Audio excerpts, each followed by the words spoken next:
just general crowd noise. You can use it. And I feel sorry for you and your lack of soul.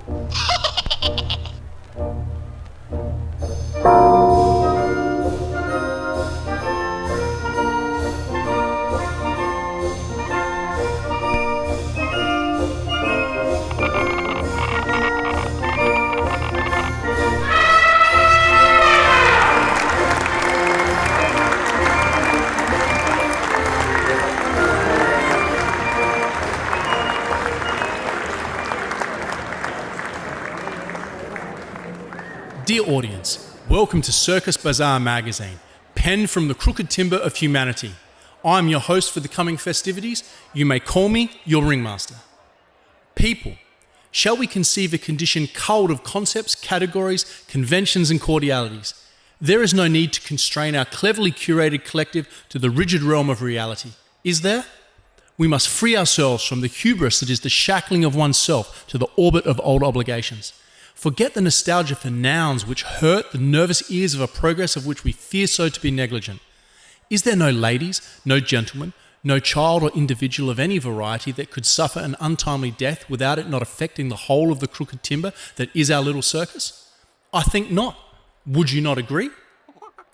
No man is an island entire of itself, wrote the judiciously jolly John Donne in Devotions upon Emergent Occasions in 1624. 300 years later, those words would find their way into the fantabulous first line of Ernest Hemingway's 1940s novel, For Whom the Bell Tolls. No man is an island entire of itself. Every man is a piece of the continent, a part of the main. If a clod be washed away by the sea, Europe is the less. As well as if a promontory were, as well as if a manner of thy friends or thine own were, any man's death diminishes me, because I am involved in mankind, and therefore never send to know for whom the bell tolls. It tolls for thee. Although contrarian, born Catholic, and coming complete with courtesans and kids, John Donne was a man of his time, writing his delightful devotions under the long shadow of the clergy that captivated him as a cleric and during the catastrophe of the 30 Years' War. Never likely to be mistaken for an anthropocentrist, he was in fact a devout monotheist whose worldview was shaped before the age of righteous reason and rationality that came with the Enlightenment. His poetic proclamation that any man's death diminishes me because I am involved in mankind is an early indication of the values of religious tolerance that emerged from the most bloody conflict in European history. Values of religious tolerance that later appeared in Enlightenment thought and today form a cornerstone of modern liberalism and its self-identity as an ideology.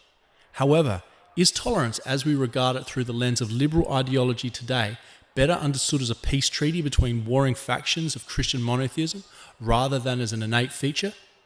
Dear audience, it behooves us to ask whether the worldviews that duly dominated Judeo-Christian understanding in the times of John Donne were really so different from those which prevail in our precarious present. Was the time before Galileo gobsmacked us with the crazy Copernican truth that the sun was the centripetal centre of the solar system any more anthropocentric than modern notions of collective human agency? Are our great secular festivals of atonement and a lazy liberalism that has outlived the loony Hitlerians and Leninists any less monotheistic? Maybe, just maybe, our dashing deities survived the Great Decapitation and now exist in exile as an expert in escapology. People, the great Russo-Ukrainian war is upon us, a merry microcosm of a global conflict with the capacity for catastrophe. It is performative, pernicious, and notably unpeculiar.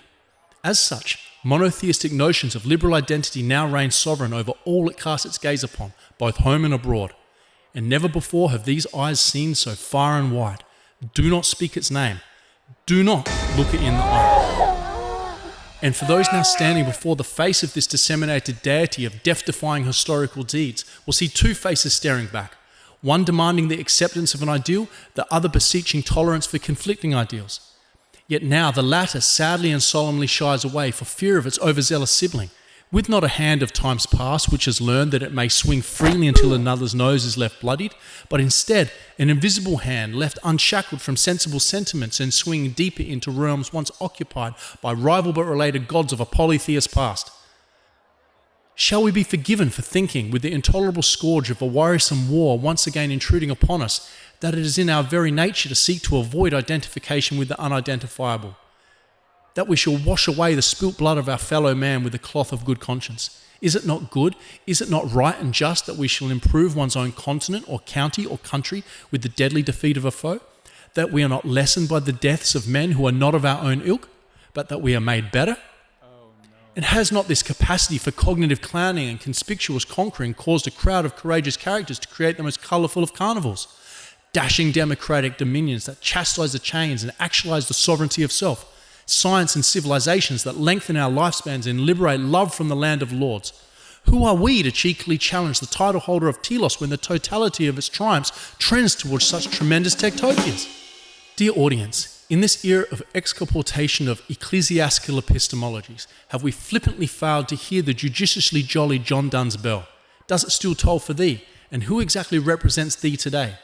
Recall the tumultuous truth that we are created before life just as we are destroyed after death. That despite poetic rhymes by clever clerics, in life we are in fact islands. Islands that inhabit a larger world but always remain one and unto ourselves. For in life, above all else, we are bestowed with a self. To speak and act and represent one's own identity independent of any ideology that may act to dull our animal senses. For even a slave possesses a natural capacity to act upon his or her own desires despite the risk of great danger. I know of no death that was not the result of life and no peace that was not the result of war. As such, life is war, and it is only in death that we are returned, not only to the earth from whence we came, but also to thee, who will fight to be custodian of all that we were. Death is a peace in which we will all one day rest. It tolls for thee. But what of the collective agency that a merry monotheism of any anthropocentric flavour bestows upon us? What product, what spectacle of the sciences, what climax, crescendo or grand finale will signal our yearning for peace and rest? What bell is so big that it's enough to deliver us the right to speak for so many dead with the bias of the living?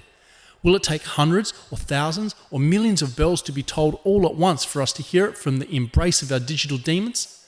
A Gettysburg, a Lutzen, a Somme or Stalingrad, a Hiroshima or Nagasaki in order to explain to us all what punishable sins will lead to our collective salvation? Are we not devising devilishly new and innovative ways to toll that bell, to explain its use to ourselves? Has that bell not grown smaller, yet larger and louder with time and knowledge? Have we not invented elaborate new rituals and shields, dialer yields and even autonomous campanologists to make it fit for tolling? Dear audience, every man's death diminishes us all, unless it does not. But the death of us all is the death of us all. Therefore, never send to know for whom the bell tolls. It may toll for no one at all.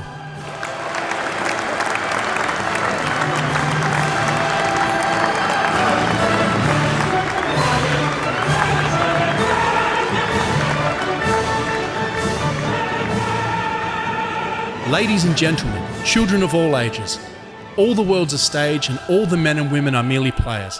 They have their exits and their entrances, and one man in his time plays many parts. The circus has always represented the daring, the colourful and the seemingly impossible, but it is also the cruel, the dangerous and the sadistic. What is then the human realm if not a circus?